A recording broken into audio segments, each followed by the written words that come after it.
ഞങ്ങളെ നാട്ടിൽ നടന്നൊരു സംഭവ. വാപ്പ പ്രശസ്തനായ ഡോക്ടറാ. 2 മക്കളേ ഉള്ളൂ. 2 മക്കളെയും വാപ്പയേക്കാളും പ്രശസ്തരായ ഡോക്ടേഴ്സ് ആക്കി മാറ്റി വാപ്പ. പെട്ടെന്ന് കാർഡിയാക് അറസ്റ്റ് വന്ന് അറ്റാക്ക് വന്ന് വാപ്പ മരണപ്പെടുക. പുറം രാജ്യങ്ങളിലുള്ള പുറത്ത് വലിയ മൾട്ടി സ്പെഷ്യാലിറ്റി സൂപ്പർ സ്പെഷ്യാലിറ്റി ഹോസ്പിറ്റലൊക്കെ നടത്തുന്ന മക്കൾ 2 പേര് നാട്ടിലെത്തി.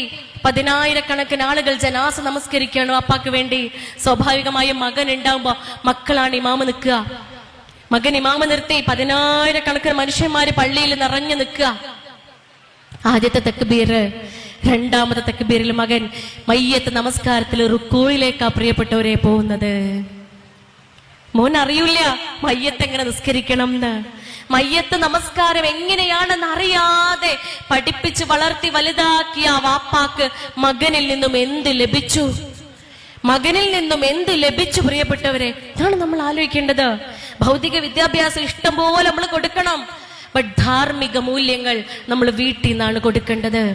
അവര് നോക്കുന്നുണ്ട്, അവര് നോക്കി കാണുന്നുണ്ട്.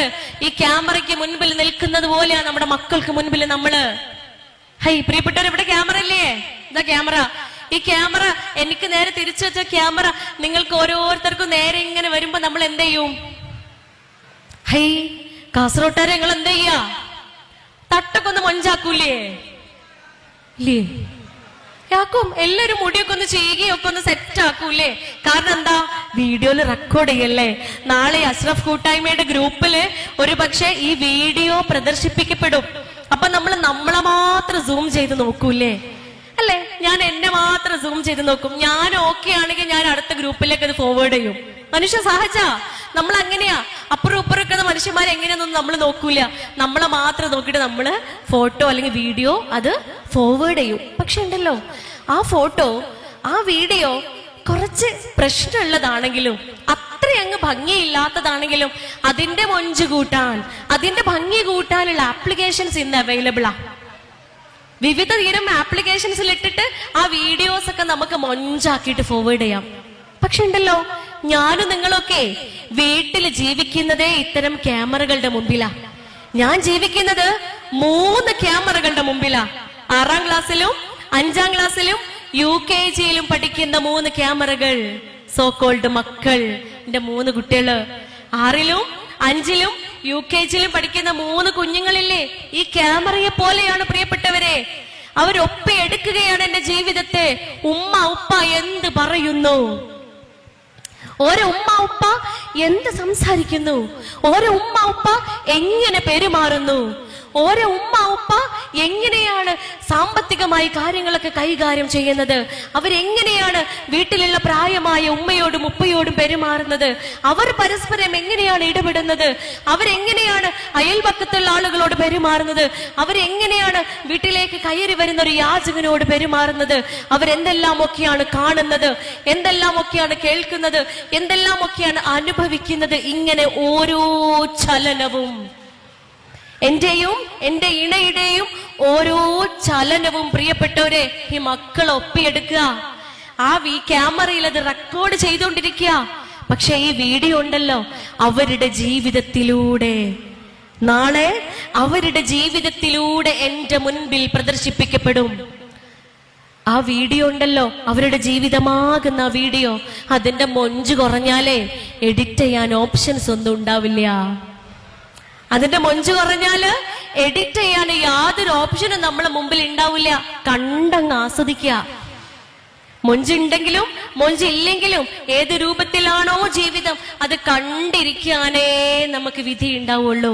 അതുകൊണ്ട് മക്കളാകുന്ന ക്യാമറയ്ക്ക് മുൻപിൽ അഭിനയിക്കുമ്പോ തന്നെ മൊഞ്ചായി അഭിനയിക്കുക.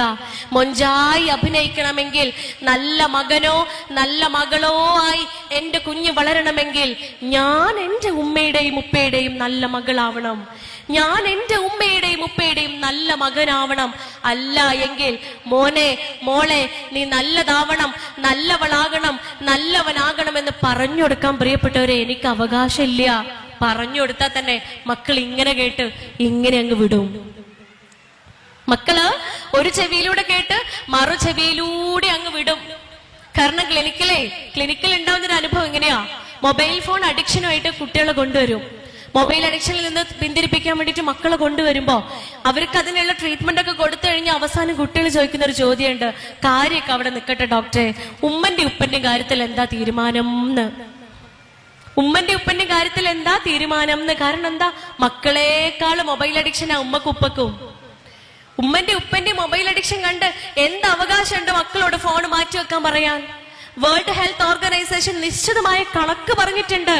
2 വയസ്സ് വരെയുള്ള കുഞ്ഞിന് 0 ആണ് സ്ക്രീൻ ടൈം. 2 വയസ്സ് വരെയുള്ള കുഞ്ഞിന് ഒരു കാരണവശാലും മൊബൈൽ ഫോൺ കൊടുക്കാൻ പാടില്ല. 2 വയസ്സ് മുതൽ 6 വയസ്സ് വരെയുള്ള 3 വയസ്സ് മുതൽ 6 വയസ്സ് വരെയുള്ള കുഞ്ഞിന് 1 മണിക്കൂറാണ് മാക്സിമം സ്ക്രീൻ ടൈം.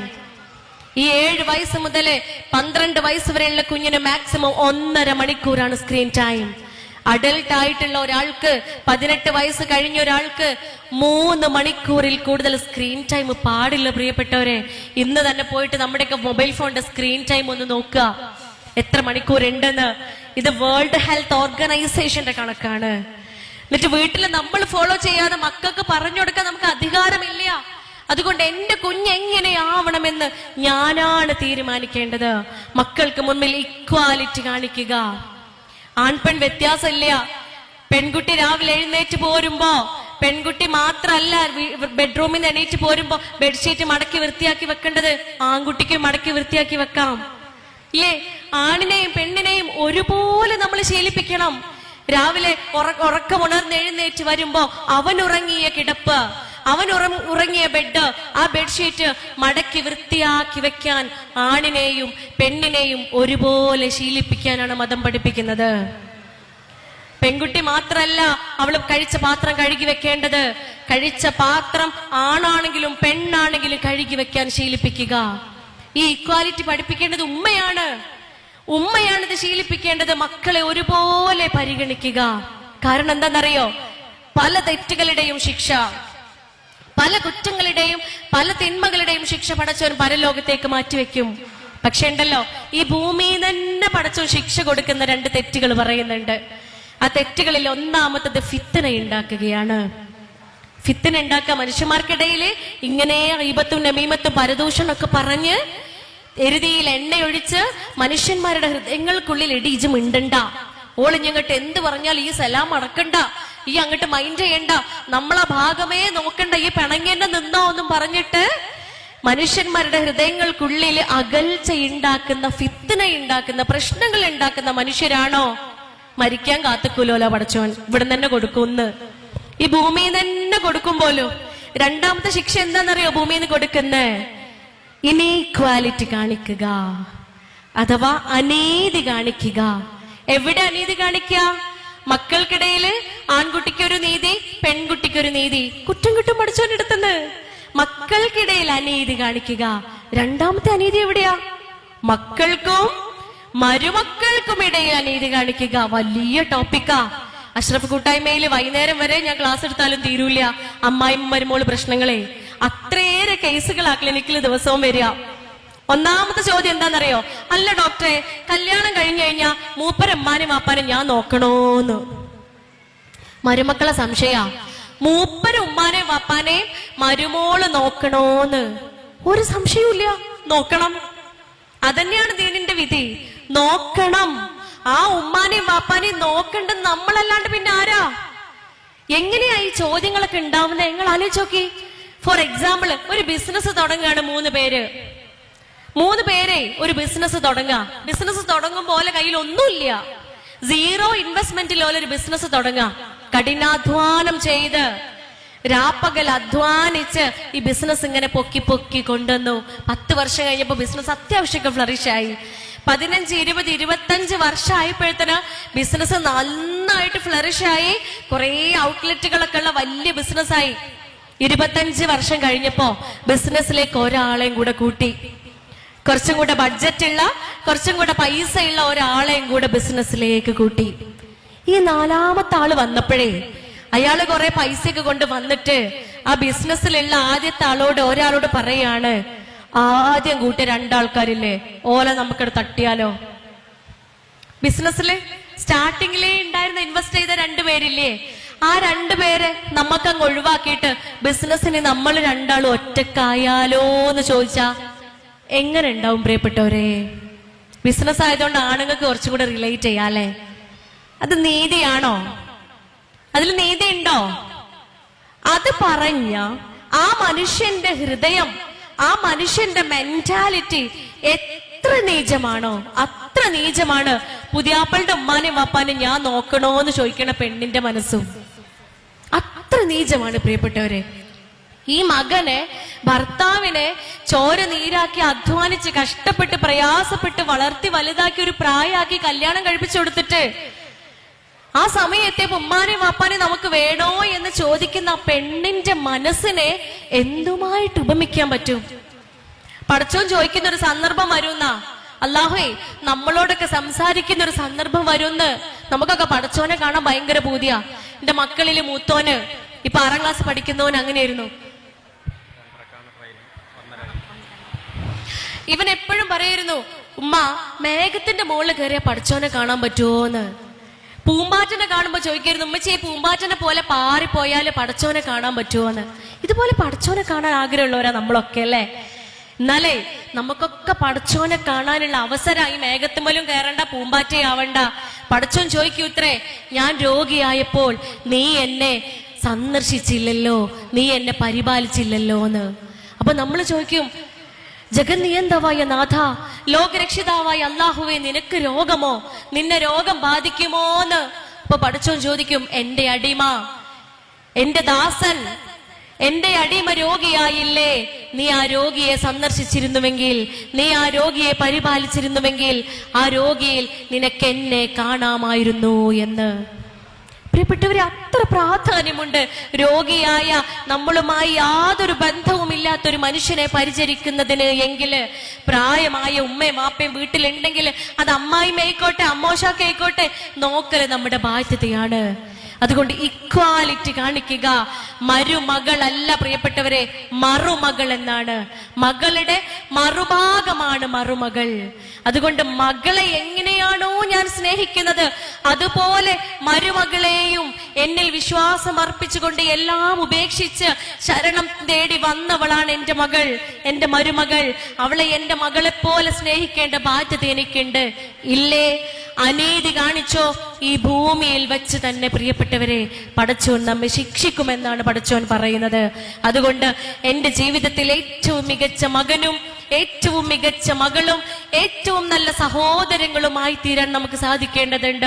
നിങ്ങൾ സഹോദരങ്ങൾക്കിടയിൽ അനുരഞ്ജിപ്പുണ്ടാക്കുക എന്നാണ് പരിശുദ്ധ ഖുർആനിൽ പറയുന്നത്. സമ്പത്തിന്റെ പേരില്, ആദർശ വ്യതിചലനങ്ങളുടെ പേരില്, ഐഡിയോളജിക്കൽ കോൺഫ്ലിക്ട്സിന്റെ പേരില്, രാഷ്ട്രീയ ചിന്താഗതിയുടെ പേരില് സഹോദരങ്ങൾ പരസ്പരം പിണങ്ങി നിൽക്കരുത്. സഹോദരിമാര് പരസ്പരം പിണങ്ങി ജീവിക്കാൻ പാടില്ല. കാരണം പ്രാർത്ഥന സ്വീകരിക്കാത്തവരുടെ കൂട്ടത്തിൽ, ഇബാദത്തുകൾ സ്വീകരിക്കാത്തവരുടെ കൂട്ടത്തിൽ എണ്ണിയിട്ടുണ്ട് കുടുംബ ബന്ധം മുറിച്ചവൻ. അനിയത്തിയ ഓള് സലാം പറഞ്ഞാ വീട്ടൂല, ജ്യേഷ്ഠത്തിയ ഓള് പോണ പരിപാടിക്ക് ഞാൻ കൂടൂല, ഇക്കാക്കുള്ള പ്രോഗ്രാമിന് ഞാൻ പോവില്ല, അനിയനുള്ള സൽക്കാരത്തിന് ഞാൻ പോവില്ല, ജ്യേഷ്ഠം വരുന്ന കല്യാണത്തിന് ഞാൻ പോവില്ല. കാരണം എന്താ? ഞങ്ങൾ തെറ്റില്ലല്ലേ, ഞങ്ങൾ പിണക്കത്തിലല്ലേ. പ്രിയപ്പെട്ടവരെ, പിന്നെ എന്തിനാ 5 നേരം നിസ്കരിക്കാൻ പള്ളിയിൽ പോണേ? കാരണം നിസ്കാരം പടച്ചോൻ സ്വീകരിക്കുന്നില്ല. എന്തിനാ നമസ്കരിക്കുന്നേ? എന്തിനാ നോമ്പ് നോൽക്കുന്നേ?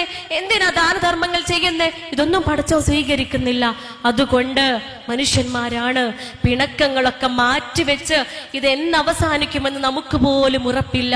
ഈ നിമിഷം അങ്ങ് ഞാൻ മരണപ്പെട്ടു പോയാൽ ഇബാദത്തുകളൊന്നും സ്വീകരിക്കപ്പെടാത്തവനായിക്കൊണ്ട് മരണപ്പെട്ടു പോകുന്നവരുടെ കൂട്ടത്തിൽ ഞാൻ ഉൾപ്പെടും. അതുകൊണ്ട് മെസ്സേജ് അയക്കാം, വാട്സപ്പ് കൈ മുമ്പിലുണ്ട്, ഒരൊറ്റ സലാം അയച്ചാൽ മതി, ക്ഷമിക്കെന്ന് പറഞ്ഞാൽ മതി, പൊരുത്തപ്പെട്ട് കൊണ്ടാന്ന് പറഞ്ഞാൽ മതി, പൊറുക്കെന്ന് പറഞ്ഞാൽ മതി. പ്രിയപ്പെട്ടവരെ, അത്തരത്തിലുള്ള ഹൃദയ വിശാലതയിലേക്ക് പടച്ചോൻ നമ്മെ ഓരോരുത്തരെയും എത്തിക്കുമാറാവട്ടെ. മക്കൾക്ക് മുൻപിൽ ഏറ്റവും നല്ല മാതൃക കാണിക്കുന്ന, ഏറ്റവും അനുസരണയുള്ള ഭാര്യമാരും ഏറ്റവും മാന്യമായി ഭാര്യമാരോട് പെരുമാറുന്ന ഭർത്താക്കന്മാരുമായി തീരുവാൻ നമുക്ക് സാധിക്കേണ്ടതുണ്ട്. നിങ്ങളിൽ ഏറ്റവും ഉത്തമൻ ആരാണെന്ന ചോദ്യത്തിന് അള്ളാന്റെ പ്രവാചകൻ നൽകിയ മറുപടി പള്ളിക്കാർക്കോ മഹല്ലുകാർക്കോ സംഘടനക്കാർക്കോ നാട്ടുകാർക്കോ ഏറ്റവും മികച്ചവനാണെന്നല്ല ഉത്തരം കൊടുത്തത് പ്രിയപ്പെട്ടവരെ. മറിച്ച് നിന്റെ വീട്ടിലുള്ള നിന്റെ ഇണയോട്, നിന്റെ ഭാര്യയോട്, അവള് വാരിയല്ലിൽ നിന്നും സൃഷ്ടിക്കപ്പെട്ടവളാ, അതുകൊണ്ട് ആ വാരിയല്ല നിവർത്താൻ നോക്കണ്ട, അത് പൊട്ടിപ്പോവും. അവൾക്ക് ന്യൂനതകൾ ഉണ്ടാവും. ഒരു പക്ഷെ കയ്യിലുള്ള ചില്ല് പാത്രം അവർ താഴെ ഇട്ട് ഉടച്ചേക്കാം. അവിടെ വഴക്ക് പറയാനോ അവളെ കുറ്റപ്പെടുത്താനോ അവകാശമില്ല. മക്കൾക്ക് മുൻപിൽ വെച്ച് നീ അവളെ അടിക്കരുത്, അവളെ ശകാരിക്കരുത്. അതുകൊണ്ട് അവളോട് മാന്യമായി പെരുമാറുന്നവനാണ് നിങ്ങളിൽ ഏറ്റവും ഉത്തമനെന്ന് പറഞ്ഞു പഠിപ്പിച്ച പ്രവാചകൻ കരീം സല്ലല്ലാഹു അലൈഹി വസല്ലമയുടെ വക്താക്കളാണ് നമ്മൾ, പ്രിയപ്പെട്ടവരെ. അതുകൊണ്ട് ആ മാതൃക ഏറ്റവും നല്ല ഭാര്യ ഭർത്താക്കന്മാരായി ജീവിക്കുന്ന ഉമ്മയും ഉപ്പയുമാണോ? മക്കള് ലെസ്ബിയനിസത്തിന്റെ പിന്നാലെ പോവില്ല, മക്കള് ഗേയിസത്തിന്റെ പിന്നാലെ പോവില്ല, മക്കള് ലിവിങ് ടുഗദറും ഡേറ്റിംഗും തേടി പോവില്ല. കല്യാണം കഴിക്കേണ്ട, സിംഗിൾ ലൈഫായി മൈ ലൈഫ് മൈ ചോയ്സും ആയിട്ട് മക്കള് പോവില്ല. പ്രിയപ്പെട്ടവരെ, നമ്മൾ ആൺകുട്ടികൾ ആഗ്രഹിക്കും എന്റെ ഉമ്മയെ പോലെ, എന്റെ ഉമ്മ എന്റെ ഉപ്പയെ സ്നേഹിക്കുന്ന പോലെ, എന്റെ ഉപ്പയെ ബഹുമാനിക്കുന്ന പോലെ, എന്റെ ഉപ്പയുടെ കുടുംബത്തെ ആദരിക്കുന്ന പോലെ, എന്റെ ഉപ്പയെ പരിഗണിക്കുന്നത് പോലെ സ്നേഹിക്കുന്ന, പരിഗണിക്കുന്ന, ബഹുമാനിക്കുന്ന, മനസ്സിലാക്കുന്ന ഒരു ഭാര്യയെ എനിക്കും കിട്ടണമേ എന്ന് നമ്മൾ ആൺകുട്ടികൾ ആഗ്രഹിക്കും. നമ്മളെ പെൺകുട്ടികൾ ആഗ്രഹിക്കും എന്റെ ഉപ്പ എന്റെ ഉമ്മയെ സ്നേഹിക്കുന്ന പോലെ, എന്റെ ഉപ്പ എന്റെ ഉമ്മയെ ബഹുമാനിക്കുന്ന പോലെ, എന്റെ ഉപ്പ എന്റെ ഉമ്മയെ പരിഗണിക്കുന്ന പോലെ, എന്റെ ഉപ്പ എന്റെ ഉമ്മയുടെ കുടുംബത്തെ സ്നേഹിക്കുകയും ബഹുമാനിക്കുകയും പരിഗണിക്കുകയും ചെയ്യുന്നത് പോലെ സ്നേഹിക്കുന്ന, പരിഗണിക്കുന്ന, മനസ്സിലാക്കുന്ന, ബഹുമാനിക്കുന്ന ഒരു ഇണയെ, ഒരു ഭാര്യയെ എനിക്കും ലഭിക്കണമേ എന്ന് നമ്മുടെ പെൺകുട്ടികൾ, ഭർത്താവിനെ എനിക്കും ലഭിക്കണമേ എന്ന് നമ്മുടെ പെൺകുട്ടികളും ആഗ്രഹിക്കണമെങ്കിലേ പൊരേല് കാണിച്ചു കൊടുത്തിട്ടേ കാര്യമുള്ളൂ. റീൽസിലും ഷോർട്സിലും കണ്ടിട്ട് കാര്യമില്ല. മനസ്സിലായല്ലോ? റീൽസിലും ഷോർട്സിലും കണ്ടിട്ട് യാതൊരു കാര്യമില്ല പ്രിയപ്പെട്ടവരെ. അത് വീടിന്റെ ഉള്ളിൽ കാണിക്കുക. ഉമ്മയും വാപ്പയും സദാസമയം ഞങ്ങളുടെ നാട്ടില് കീരിയും പാമ്പും കണ്ട പോലെ എന്നാ പറയാ. കാസർഗോഡ് കീരിയും പാമ്പും എങ്ങനെയാ? ഹൈ, കാസർഗോഡ് കീരിയും പാമ്പും എങ്ങനെയാണ് ഇയാളെ? ചങ്ക ആണോ? കീരിക്ക് അതന്നെയല്ലേ പറയാ? കീരി, പാമ്പ്, സ്നേക്ക് രണ്ടും അതന്നെയല്ലേ? ഞങ്ങളുടെ നാട്ടില് കീരിയും പാമ്പും കണ്ട ഫുൾ ടൈം അടിയാ. ഏതെങ്കിലും ഒരാളെ ഹയാത്തിൽ ജീവനോടെ ഉണ്ടാവുള്ളൂ. പ്രിയപ്പെട്ടവരെ, കീരിയും പാമ്പും കണ്ട പോലത്തെ ഉമ്മയും വാപ്പയാണെങ്കിലേ, അന്റെ ഉമ്മാനെ കെട്ടി എന്ന് തുടങ്ങിയതാ ഇന്റെ കഷ്ടകാലം എന്ന് പറയണ വാപ്പയാണെങ്കിൽ, അന്റെ ഉമ്മയെ കെട്ടി എന്ന് തുടങ്ങിയതാ ഇന്റെ കലികാലം എന്ന് പറയുന്ന വാപ്പയാണെങ്കിൽ, അന്റെ ഉപ്പ എന്നാണോ എന്നെ കെട്ടിയത് അതോടുകൂടി എന്റെ ജീവിതം അവസാനിച്ചു എന്ന് പറയുന്ന ഉമ്മയാണെങ്കിൽ, പഴയ കാലല്ല. നമ്മളൊക്കെ അതൊക്കെ കേട്ടും കല്യാണം കഴിച്ച് ജീവിച്ചിട്ടുണ്ടെങ്കിൽ ഇന്നത്തെ കുട്ടികൾ എന്താ പറയാന്നറിയോ? ആരെങ്ങളോട് കെട്ടാൻ പറഞ്ഞു എന്ന് ചോദിക്കും. ഇന്നത്തെ കുട്ടികൾ എന്താ പറയാന്നറിയോ? കൗൺസിലിങ്ങിന് കൊണ്ടുപോകും. എന്നിട്ട് പൊന്നാര ഡോക്ടറെ ഇവരൊന്ന് പിരിച്ചു തരുമോ എന്ന് ചോദിക്കും. കാലം മാറി. അപ്പോ കാലാനുസൃതമായി നമ്മൾ മാറുക. പരിശുദ്ധ ദീനില്, ഇസ്ലാമിൽ കാണിച്ചു തന്ന ഉത്തമ മാതൃകകളാണ്, ഉത്തമ ദാമ്പത്യത്തിന്റെ മാതൃകയാണ് പ്രവാചകൻ കരീം സല്ലല്ലാഹു അലൈഹി വസല്ലമയുടെ ദാമ്പത്യ ജീവിതം. അത് ജീവിതത്തിലേക്ക് കൊണ്ടുവരാൻ ശ്രമിക്കുക. പ്രിയപ്പെട്ടവരെ, ഈ കൂടിച്ചേരൽ, ഇവിടെ നിന്നും ലഭിക്കുന്ന നല്ല വാക്കുകൾ, നല്ല ചിന്തകൾ അത് ഈ ഓഡിറ്റോറിയത്തിന്റെ ഉള്ളിൽ തന്നെ അവസാനിപ്പിക്കാതെ എനിക്കും നിങ്ങൾക്കും നമ്മുടെ ഹൃദയത്തിൽ തന്നെ കൊത്തിവെച്ചുകൊണ്ട് നമ്മുടെ കൂടെ കൊണ്ടുപോവാൻ, നമ്മുടെ ഇടങ്ങളാകുന്ന ആ സമാധാന കൂടിന്റെ വെളിച്ചം, ആ പ്രകാശം അല്പം കൂടി പ്രകാശഭരിതമാക്കി മാറ്റുവാൻ എനിക്കും നിങ്ങൾക്കും സാധിക്കുമാറാവട്ടെ. ഇനിയും ഇതുപോലെ ഒരുപാടേറെ നന്മകൾ ചെയ്തുകൊണ്ട് നന്മ മരങ്ങളായി മാറുവാൻ ഈ അഷ്റഫ് കൂട്ടായ്മയ്ക്കും അവരുടെ പ്രിയപ്പെട്ട കുടുംബാംഗങ്ങൾക്കും സാധിക്കുമാറാവട്ടെ. പടച്ച തമ്പുരാൻ എല്ലാ അർത്ഥത്തിലും ആഴത്തിലും നമ്മളിൽ നിന്നും ഈ കൂടിച്ചേരൽ സ്വീകരിക്കുമാറാവട്ടെ.